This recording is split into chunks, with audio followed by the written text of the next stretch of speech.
దేవుడిచ్చే వరములు అనేక సార్లు నొప్పి, వేదన, అవమానము, ఒంటరితనము, అనారోగ్యము, ఈ గిఫ్ట్ ప్యాక్లు ఉంటాయంట. గిఫ్ట్ ప్యాక్లు అంటే ఇవన్నీ చేస్తే లోపల ఉంటుందంట అసలుది.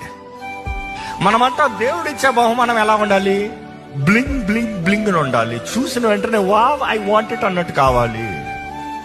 అలా ఉండదు. ఈరోజు if you going through pain, suffering, praise God for it, because you are unleashing a gift. ఒక మనిషి నొప్పి, వేదన, ఈ ఒంటరితనంలోకి వెళ్ళేటప్పుడే తనలో ఉన్న వరం ఏంటో బయటకు వస్తుందంట. ఇక్కడ ఉన్నవారు ఎంతో మంది మీలో ఉన్న వరములు తరాంతం ఇంకా తెలుసుకోలేదు, which means you have not really gone to the process of unwrapping it.